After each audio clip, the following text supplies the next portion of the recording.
আফ্রিকার জঙ্গলের ভেতরে লুকানো এক রহস্যময় শহর, আর সেখানেই আছে মহামূল্যবান গুপ্তধনের ভাণ্ডার। বলা হয় যারা একবার সেই শহরে প্রবেশ করে তাদের পরিণতি হয় মৃত্যু। কিন্তু একদল লোক সেই লুকানো শহর আর মহামূল্যবান গুপ্তধনের খোঁজে চলে যায় সেই জঙ্গলে। তবে তারা তো আর জানতো না সেখানে অপেক্ষা করছে ভয়ানক প্রকৃতি, জঙ্গলি আদিবাসীদের হামলা এবং সেখানে লুকানো শত শত মৃত্যুপাত। এখন প্রশ্ন আসতেই পারে, কি এমন আছে সেই গুপ্ত শহরে, আর কি বা হয়েছিল তাদের শেষ পরিণতি? তারা কি পেরেছিল সেই জঙ্গলের বিপদগুলো মোকাবেলা করতে? চলুন ভিডিওতে একটি লাইক দিয়ে সবাই মিলে হারিয়ে যায় কঙ্গুর সেই ভয়ানক জঙ্গলে। গল্পের শুরুতেই আমরা একটি কন্ট্রোল রুম দেখতে পাই, যেখানে ক্যারেন এবং তার সহকর্মী চার্লসের সাথে যোগাযোগ করছিল। চার্লস এখন আফ্রিকার গভীর জঙ্গল কঙ্গোতে আছে। সেখানে গিয়েছিল একটি রহস্য খুঁজে বের করতে। আসলে চার্লস ও তার টিম খুঁজছে একটি বিশেষ ধরনের ডায়মন্ড, যার নাম হলো অ্যালিভিয়া। বলা হয় এই ডায়মন্ডের শক্তি এতটাই যে এর মাধ্যমে পৃথিবীর ইতিহাস বদলে যেতে পারে এবং এর পাশাপাশি আরো অনেক ভয়ানক কাজ করা যাবে। কিন্তু চিন্তার বিষয় হলো, এই শক্তি যদি ভুল মানুষের হাতে চলে যায় তাহলে পুরো পৃথিবী ধ্বংস হয়ে যেতে পারে। এরপর অনেক খোঁজার পরে অবশেষে চার্লস ব্লু ডায়মন্ডের কিছু অংশ খুঁজে পায় আর এটিকে লেজার বন্দুকের ভেতরে প্রবেশ করায়। এরপর তার মাধ্যমে ক্যারেনকে একটি ডেমো দেখায়। ক্যারেন তার এই চমৎকার দেখে অবাক হয়ে যায়, কারণ এই ডায়মন্ড এতটাই শক্তিশালী ছিল যে লেজার রশ্মির মাধ্যমে পৃথিবী থেকে চাঁদের উপর গর্ত তৈরি হয়ে যাবে। ক্যারেন যখন চার্লসের সঠিক লোকেশন খুঁজে বের করার চেষ্টা করছিল, ঠিক সেই মুহূর্তে কিছু সমস্যার কারণে হঠাৎ করে চার্লসের সাথে তাদের যোগাযোগ বন্ধ হয়ে যায়। এরপর আমরা দেখতে পাচ্ছিলাম চার্লসের এক বন্ধু তাকে বলে, আমার মনে হয় আমি ডায়মন্ডের আসল জায়গার সন্ধান পেয়েছি। এই কথা বলার পর সে চার্লসকে নিয়ে একটি রহস্যময় লেকের সামনে আসে, যার নিচে দিয়ে একটি গোপন সুড়ঙ্গ চলে গেছে। চার্লস এবং তার বন্ধু লেকের নিচ দিয়ে সেই সুড়ঙ্গে পেরিয়ে চলে যায় অপর প্রান্তে। কিন্তু সেখানে যা তারা দেখে তাতে তারা পুরোপুরি হতবাক হয়ে যায়। চার্লস মূলত এখানে এসেছিল ডায়মন্ড খুঁজতে, কিন্তু সে আবিষ্কার করে ফেলেছে এক প্রাচীন শহর।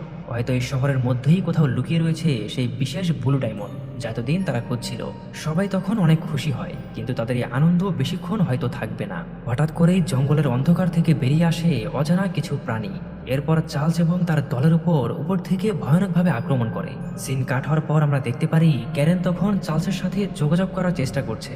একটু পর চার্লসের ক্যামেরা কানেক্ট হয়, কিন্তু তারা যা দেখতে পারে এতে ক্যারেন খুবই ভয় পেয়ে যায়। আমরা দেখি চার্লস এবং তার টিমের সবার নিথর দেহ মাটিতে পড়ে আছে। এর মানে হয়তো তারা আর কেউ এখানে বেঁচে নেই। কিন্তু তখনই কিছু একটা হঠাৎ ক্যামেরার সামনে এসে সেটিকে পুরোপুরি নষ্ট করে দেয়। সবকিছু এত তাড়াতাড়ি ঘটে যাচ্ছিল যে ক্যারেন এবং তার দল কিছুই বুঝতে পারে না। এই ঘটনা দেখার পর ক্যারেন প্রচন্ড চিন্তায় পড়ে যায়। তার প্রিয় মানুষ চার্লস এখন কোথায়? হ্যাঁ, ঠিকই ধরেছেন, সে চার্লসকে ভালোবাসতো। এখন প্রশ্ন হলো, সে কি বেঁচে আছে, আর কি বা ঘটেছিল তাদের সাথে? চলুন ভিডিওর সামনেই আমরা তা জানতে পারবো। এত কিছু ঘটে যাওয়ার পরেও তাদের বস ট্র্যাভিস এসব নিয়ে খুব একটা চিন্তিত নয়, বরং সে সব থেকে বেশি ডায়মন্ডের ব্যাপারে ভাবছিল। এতগুলো মানুষ যে মারা গেল তা নিয়ে তার কোনো মাথা ব্যথা নেই। অবশ্য এর কারণও ছিল তার মতে এই বিশেষ ব্লু ডায়মন্ড তার কোম্পানির ভবিষ্যৎ বদলে দিতে পারে। যদি এটা কোনোভাবে হারিয়ে যায় তাহলে নাকি তার রিসার্চ কোম্পানি বন্ধ হয়েও যেতে পারে। তাই ট্র্যাভিস তখন ক্যামেরনকে বলে সে যদি নিজে কঙ্গোর জঙ্গলে গিয়ে চার্লসদের সন্ধান করে তাহলে সে তার জন্য সমস্ত রকম সাহায্যের ব্যবস্থা করতে পারে। কিন্তু ক্যারেন ইতিমধ্যেই বুঝতে পেরেছে ট্র্যাভিসের তাকে জঙ্গলে পাঠানোর মূল উদ্দেশ্য হলো ডায়মন্ড খুঁজে বের করা। চার্লস বা তার দলের উপর তার কোনো চিন্তা নেই। তবে ক্যারেন এটা বুঝতে পারলেও সে যেতে রাজি হয়, কারণ সে তো চার্লসকে ভালোবাসে। তবে সে ট্রাভিসকে হুমকি দিয়ে বলে, যদি দেখি আমাকে শুধু ডায়মন্ডের জন্য পাঠানো হয়েছে বা আমার সাথে কোনো রকম বেইমানি করার চেষ্টা করা হয়েছে, তাহলে এমন কিছু করব যা তুমি কল্পনাও করতে পারবে না। এসব বলার পেছনে ক্যারেনের গভীর রহস্য লুকিয়ে আছে, যা আমরা ভিডিওর সামনে গেলেই বুঝতে পারবো। এরপর ক্যারেন পুরোপুরি তৈরি হতে থাকে কঙ্গোর জঙ্গলে যাওয়ার জন্য। অন্যদিকে আমরা পিটার নামের এক বিজ্ঞানীকে দেখতে পাই। সে এমন একটি ডিভাইস আবিষ্কার করেছে যার মাধ্যমে লাইন ল্যাঙ্গুয়েজকে ভাষায় রূপান্তর করা যায়। আসলে এই ডিভাইসের সাহায্যে বোবা মানুষও কথা বলতে পারবে, যা সত্যি একটি অসাধারণ আবিষ্কার। তার এই গবেষণার জন্য সে বেছে নিয়েছে একটি গরিলাকে, যার নাম অ্যামি। আমরা দেখি অ্যামি ছিল খুবই বুদ্ধিমান। পিটার তাকে অনেক দিন ধরেই সেই ডিভাইসের মাধ্যমে সাইন ল্যাঙ্গুয়েজ শেখাচ্ছে।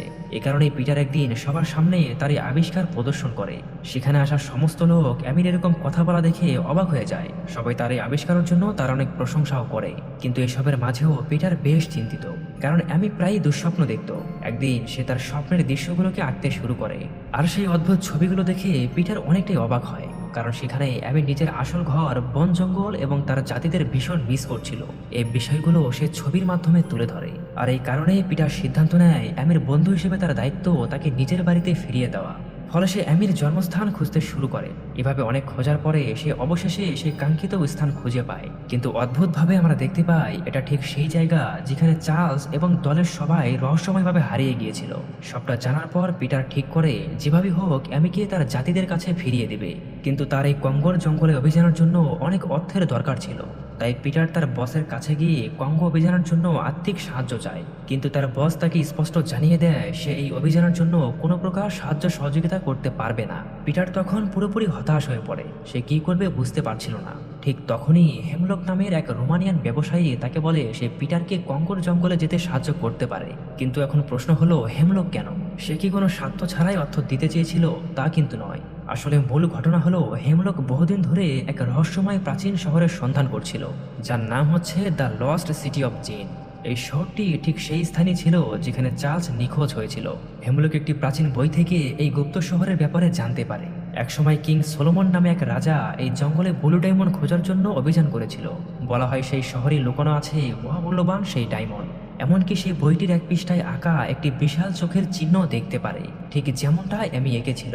এখন হেমলকের মনে হতে থাকে অ্যামি যেহেতু সেই শহরেই বড় হয়েছে, তাই সে খুব সহজেই তাদেরকে ওই গুপ্ত শহরের কাছে নিয়ে যেতে পারবে।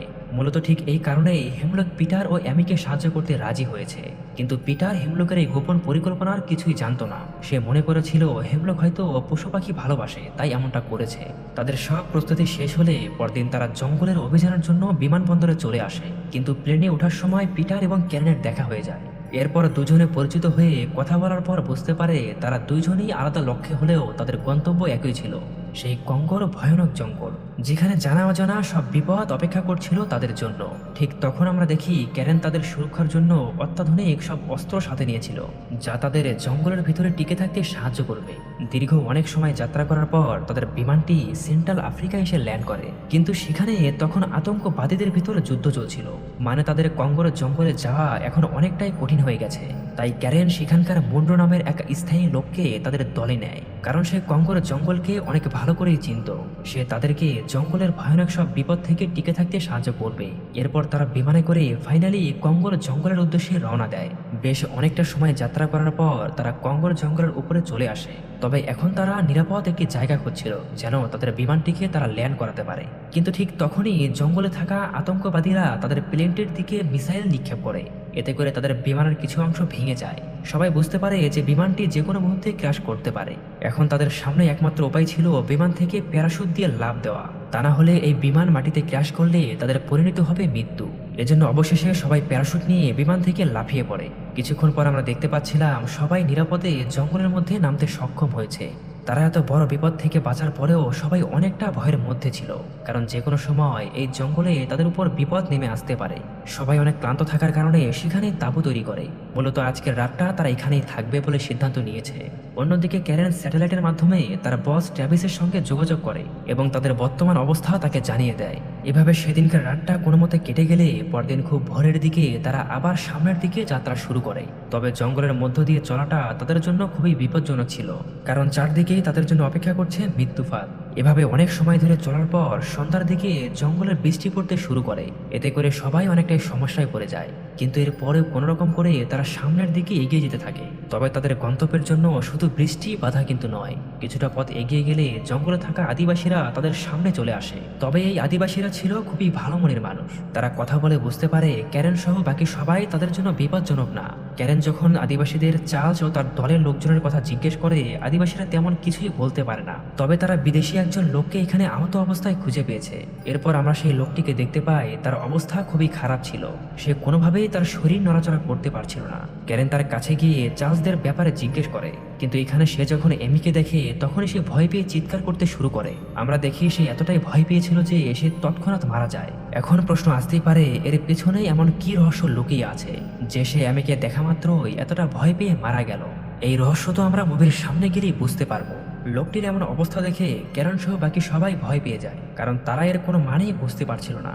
যাই হোক, কিছুটা সময় এখানে বিশ্রাম নিয়ে এরপর তারা আবারও অভিযানে বেরিয়ে পড়ে। কিন্তু এবার তাদের পথ আরো বেশি বিপজ্জনক হয়ে ওঠে। পথ চলতে চলতে একসময় রাত হয়ে যায়। সেদিন রাতে তারা যখন একটি নদী পার হচ্ছিল, ঠিক তখনই বিশাল আকৃতির জলহস্তির মতো কিছু প্রাণী তাদের উপর আক্রমণ করে।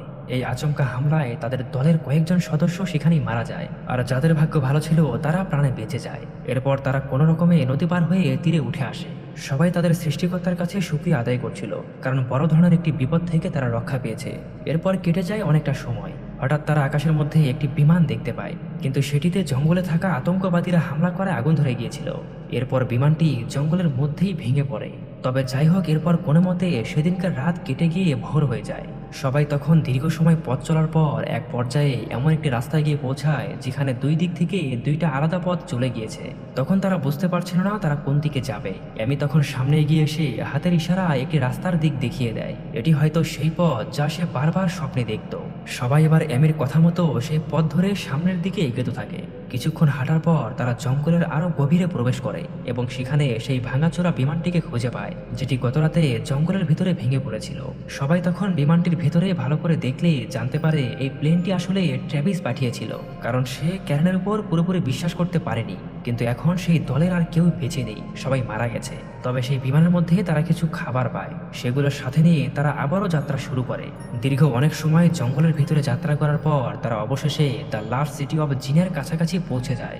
জঙ্গলের ভেতরে এরকম এক প্রাচীন শহর দেখে সবাই অবাক হয়ে যায়, কিন্তু এদের মাঝে সবচেয়ে খুশি ছিল হেমলক। আমরা দেখতে পারি শহরটির সামনে একটি বিশাল মূর্তি ছিল। আমি কিন্তু তার স্বপ্নে ঠিক এমন কিছুই দেখেছিল। হেমলক তখন বলে, আমার ধারণা বাইরের পৃথিবী থেকে ব্লু ডায়মন্ডকে রক্ষা করার জন্যই কিং সোলোমন এই গোপন শহরটি তৈরি করেছিলেন। সবাই তখন মনের ভেতরে এক উচ্ছ্বাস নিয়ে শহরের ভেতরে প্রবেশ করে। আমরা তখন দেয়ালে বিভিন্ন চিত্রলিপি খোদাই করা দেখতে পাই, যেখানে প্রাচীনকালে সমস্ত ঘটনা লিপিবদ্ধ করা হয়েছে। তারা ডায়মন্ড খোঁজার উদ্দেশ্যে শহরের আরো গভীরে প্রবেশ করে, কিন্তু তখনই হঠাৎ করে তাদের উপর একদল বিশাল আকৃতির গরিলা আক্রমণ করে। এদের বলা হয় গ্রে গরিলা, যারা বহু বছর আগেই বিলুপ্ত হয়ে গেছে, কিন্তু তারা এই গহীন জঙ্গলের ভিতরে তাদের অস্তিত্ব টিকিয়ে রেখেছিল। ক্যারন সহ সবাই গরিলাদের দেখে হতবাক হয়ে যায়। এদের দেখে মনে হচ্ছিল যেন তারা বহু বছর ধরে এই জায়গা এবং ব্লু ডায়মন্ডকে পাহারা দিচ্ছে। তবে এই গরিলাগুলো ছিল খুবই ভয়ানক। সবাই তখন বিভিন্ন অস্ত্র দিয়ে তাদের সাথে লড়াই করার চেষ্টা করে, কিন্তু এদিকে যত সময় যাচ্ছিল গরিলার সংখ্যাও বাড়তে থাকে। ফলে এক প্রকার বাধ্য হয়ে ক্যারন সহ বাকি সবাই কোনো মতে সেখান থেকে বেরিয়ে আসে। এখন হয়তো বুঝতে পারছেন চার্লসের দলের শেষ জীবিত থাকা লোকটি ক্যান অ্যামিকে দেখে ভয় পেয়ে মারা গিয়েছিল। মূলত এই গরিলাগুলোই চার্লসের দলের উপর আক্রমণ করে, তাই লোকটি ভেবেছিল অ্যামি হয়তো তাদের দলেরই একজন। যাই হোক, এরপর সেদিনকার রাতটা তারা জঙ্গলের একটি জায়গায় তাঁবু করে কোনোভাবে কাটিয়ে দেয়। পরদিন সকালে তারা আবার সেই শহরের মধ্যে প্রবেশ করে। হেমলক তখন দেয়ালে খোদাই করা সিম্বলগুলো দেখে বুঝতে পারে এই গরিলাগুলোকে মূলত কিং সুলোমানই প্রশিক্ষণ দিয়েছিলেন, যাতে তারা ব্লু ডায়মন্ডকে বাইরের শত্রুদের হাত থেকে রক্ষা করতে পারে। এদিকে পিটার সেখানে শত শত মানুষের কঙ্কাল দেখতে পেয়ে খুবই ভয় পেয়ে যায়। আসলে এই মানুষগুলো হয়তো তাদের আগে এখানে এই মহামূল্যবান ডায়মন্ডটি নিতে এসেছিল। সবাই তখন বুঝতে পারে যে এখানে বেশিক্ষণ থাকলে হয়তো তারাও মারা যেতে পারে, তাই সবাই সিদ্ধান্ত নেয় যত তাড়াতাড়ি সম্ভব এই জঙ্গল থেকে বেরিয়ে যেতে হবে। কিন্তু ঠিক তখনই পাশের হাজার বছর ধরে ঘুমিয়ে থাকা আগ্নেয়গিরি জেগে ওঠে। সেই শহরের মধ্যে শুরু হয় প্রচন্ড ভূমিকম্প। তখন ভূমিকম্পের ধাক্কায় ক্যারেন এবং বাকি সবাই সেখানকার ভেতরের একটি বিশাল সুড়ঙ্গে পড়ে যায়। তবে এতে করে তাদের লাভই হলো, কারণ এই সুড়ঙ্গের শেষ প্রান্তে রয়েছে তাদের কাঙ্ক্ষিত সেই ব্লু ডায়মন্ডের গুপ্ত ভাণ্ডার। সবাই কিছুটা পথ সামনে এগিয়ে গেলে পুরোপুরি হতবাক হয়ে যায়, কারণ তাদের চারপাশে ছড়িয়ে ছিটিয়ে পড়ে আছে অমূল্য সব ব্লু ডায়মন্ড, যার জন্য তারা এতটা ঝুঁকি নিয়ে এই জঙ্গলে এসেছিল। এটা দেখার পর সবাই অনেক খুশি হয়, কিন্তু তাদের এই খুশি হয়তো বেশি সময় থাকবে না, কারণ এটাই ছিল গ্রে গরিলাদের আসল বাসস্থান, যেখানে কিং সোলোমন তাদের প্রশিক্ষণ দিয়েছিলেন। এরপর দেখা যায় বিশাল এক বাহিনী নিয়ে গ্রে গরিলারা ক্যারেনদের উপর আক্রমণ করতে শুরু করে। মুন্ড্রা সহ সবাই বিভিন্ন অস্ত্রের সাহায্যে গরিলাদের সাথে লড়াই করার চেষ্টা চালিয়ে যাচ্ছিল, তবে এতে করে কোনো কাজ হয়নি, কারণ গরিলারা সংখ্যায় ছিল অনেক এবং তারা ছিল খুবই হিংস্র। এক পর্যায়ে আমরা দেখি হিমলক সেই গরিলাদের হাতে বাজেভাবে মারা যায়। এদিকে ক্যারেন দেখে চার্লসের নিথর দেহ কঙ্কালগুলোর মধ্যে পড়ে আছে। এসব দেখে সে মানসিকভাবে খুবই ভেঙে পড়ে, কারণ যার জন্য সে এত দূর পর্যন্ত এসেছিল সে ভালোবাসার মানুষটি আর বেঁচে নেই। যাই হোক, তাদের হাতে বেশি সময় ছিল না, কারণ আগ্নেয়গিরির লাভা ধীরে ধীরে এই জায়গাতে প্রবেশ করতে শুরু করেছিল। অন্যদিকে পিটারকেও কয়েকটি গরিলা চারদিক থেকে ঘিরে ফেলে। তবে যখনই তার উপর আক্রমণ করতে যাবে তখনই হঠাৎ এমি এসে গরিলাদের সাথে লড়াই করে এবং তাকে বাঁচিয়ে নেয়। এরপর দেখা যায় ক্যারেন, মুন্ড্রো, পিটার এবং অ্যামি কোনো রকমে এসে ভয়ঙ্কর শহর থেকে বেরিয়ে আসে। ঠিক সেই মধ্যেই শহরের মধ্যে আগ্নেয়গিরির লাভা স্রোত প্রবেশ করে। এরপর সেই ব্লু ডায়মন্ডের ভান্ডারও গেরিলাদের পুরোপুরি ধ্বংস করে দেয়। এভাবেই চিরতরে হারিয়ে যায় লস্ট সিটি অফ জিন।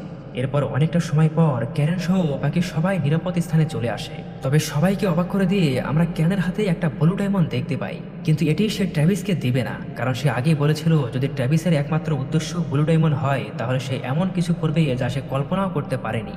এরপর ক্যারেন একটি লেজার বন্দুকে সেই ব্লু ডায়মন্ডকে ব্যবহার করে। এরপর সেটাকে টার্গেট করে ট্র্যাভিসের কোটি কোটি ডলার দামের স্যাটেলাইটের দিকে, যেটার জন্য ট্র্যাভিস সে ব্লু ডায়মন্ড খুঁজছিল। এরপর ক্যারেন সেই লেজারের সাহায্যে মুহূর্তের মধ্যেই স্যাটেলাইটটি ধ্বংস করে দেয়। হয়তো এটাই ছিল ট্র্যাভিসের প্রাপ্য শাস্তি, কারণ একমাত্র তার লোভের কারণে সে তার ভালোবাসার মানুষটিকে আজ হারিয়েছে। এরপর আমরা দেখতে পারি পিটার তার বন্ধু এমিকে সেই জঙ্গলের মধ্যেই তার জন্মস্থানে রেখে আসে। এমিও তার পরিবারকে খুঁজে পেয়ে মহা খুশি হয়ে যায়। অবশেষে ক্যারেন, মুনরো ও পিটার একটি এয়ার বেলুনে করে কাছাকাছি কোনো বিমানবন্দরের উদ্দেশ্যে রওনা দেয়। আর এই দৃশ্যের মধ্য দিয়ে মুভিটির সমাপ্তি ঘটে। তো কেমন লাগলো আমাদের আজকের জঙ্গলের অভিযান? যদি ভিডিওটি আপনাদের কাছে ভালো লাগে তাহলে শুধুমাত্র ভিডিওতে একটি লাইক করে দিবেন। আর আপনার পছন্দের এরকম মুভি যদি আরও দেখতে চান তাহলে কমেন্টে মুভির নাম লিখে দিতে পারেন। তো সবাই ভালো থাকবেন, সুস্থ থাকবেন, আল্লাহ হাফেজ।